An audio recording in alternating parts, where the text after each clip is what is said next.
दोस्तों, I request all of you, let us give a big round of applause.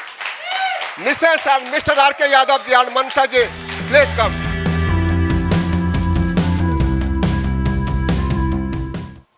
सबसे पहले धन्यवाद देना चाहूँगा प्रमोद आचार्य सर, मेरे ग्रेट अपलाइन, क्योंकि मैं ये मानता हूँ कि अगर आप मेरे जीवन में नहीं आए होते तो आज मैं इस जगह पे नहीं होता। मेरा नाम Ramkrishna Yadav, lower middle class family से था और अधूरी शिक्षा हुई, बहुत एजुकेशन नहीं है हमारे पास। और जैसा कि हम सारे बीच होता है कि थोड़ी पढ़ाई करते फिर नौकरी के लिए चले जाते, मैं प्राइवेट जॉब से अपने कैरियर की शुरुआत किया था।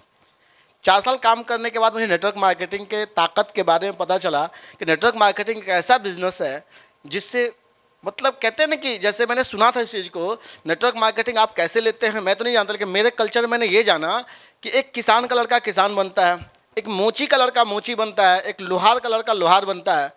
नेटवर्क मार्केटिंग ऐसा प्लेटफॉर्म है जो आने वाली पीढ़ी को चेंज कर सकते हैं, यानी उसके बच्चे को बिजनेस नहीं करना पड़ेगा। मुझे जब ये बात पता चला तो मुझे लगा कि नेटवर्क मार्केटिंग में ताकत है और मैं नेटवर्क मार्केटिंग की शुरुआत कर दी। 1-2 साल मैंने बाहर की कंपनी है, मैंने 2 साल काम किया। मुझे लगा कि नहीं, नेटवर्क मार्केटिंग में कुछ तो हो सकता है, लेकिन मैं वहाँ पे कुछ अच्छा नहीं कर पाया। फिर मैं 2001 में मैंने इंश्योरेंस का कैरियर शुरू किया, मैंने इंश्योरेंस सेक्टर में काम करना शुरू किया। 12 साल तक मैंने इंश्योरेंस से काम किया। थोड़ा पैसा आया लाइफ में जब थोड़ा पैसा आया तो घर की चीज़ें थोड़ी बदलनी शुरू हो गई और नेटवर्क मार्केटिंग का टेस्ट मिल गया था। लेकिन जैसा कि हमसे होते ना कुछ हमारे बीच में बुजुर्ग लोग होते हैं जो नेटवर्क मार्केटिंग पहले कर चुके थे, वो एक बात बोला करते थे, नेटवर्क मार्केटिंग में फ्यूचर नहीं है। नेटवर्क मार्केटिंग फ्यूचर टीम बनती है और क्या होती है, बिगड़ जाती है।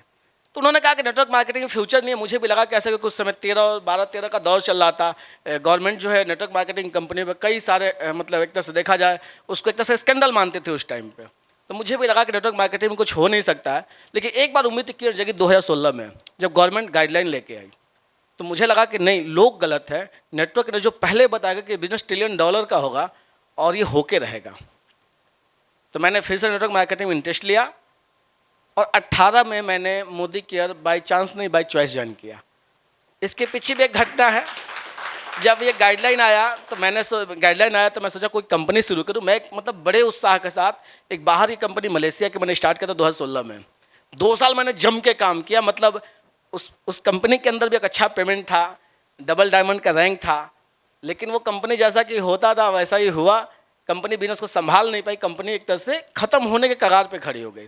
तो मुझे लगा कि मुझे कुछ दूसरा करना चाहिए। हमारे साथ है संजय जी और इन्होंने प्रेरित किया कि संजय जी या तो नेटवर्क मार्केटिंग किया जाए तो कोई ऐसी कंपनी किया जाए जिसमें हमारा फ्यूचर हो, और नहीं तो नेटवर्क मार्केटिंग छोड़ के कोई दूसरा बिजनेस शुरू किया जाए।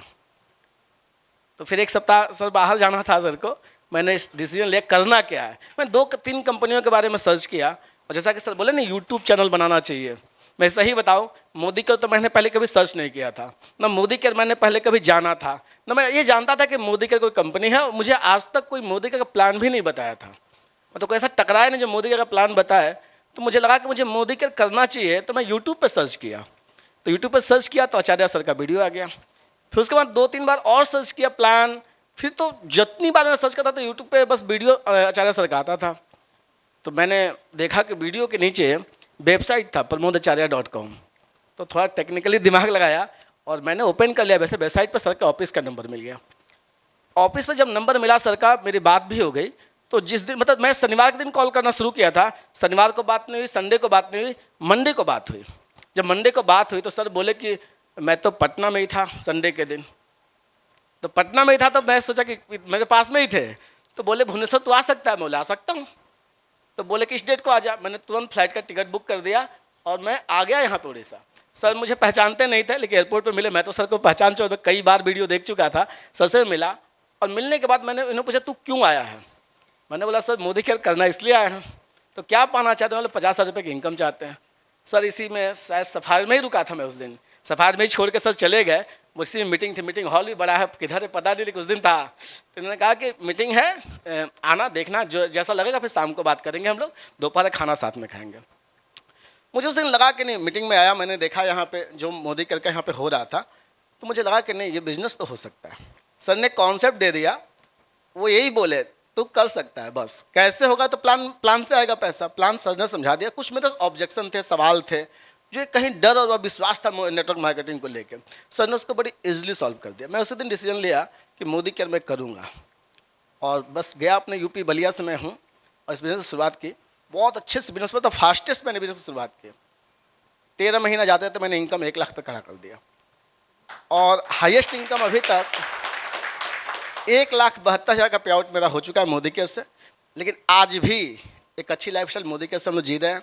2 फॉरेन ट्रिप किया, गाड़ी भी लिया, टीम में भी 6 गाड़ियाँ आ चुकी है और बिजनेस बहुत अच्छा चल रहा है। आगे की मैं बात बोलूँ तो मोदी केयर से मेरा एक ही सपना आज के डेट में है कि 5 लाख रुपए महीने की इनकम मेरे पास होनी चाहिए। तो इस टारगेट के साथ आज इस बिजनेस को कर रहा हूँ, और नो डाउट जो अभी कंपनी के जो स्टेप लिए जा रहे हैं बहुत ही बेहतरीन है, और शायद अगर हम लोग इस पर काम करें तो ये जो टारगेट आज हम लोग गोल सेट कर रहे हैं ना, तो 2024 है, एक टर्निंग पॉइंट है हमारी लाइफ का। मैं सही बताऊँ, मैं जितनी बार उड़ीसा आया हूँ, बीच में आने का टाइम नहीं लगा था, बीच में जितनी बार मैं उड़ीसा आया हूँ उतनी बार मेरे लाइफ में टर्निंग पॉइंट आया है। इसी तरह विराम देता हूँ। धन्यवाद।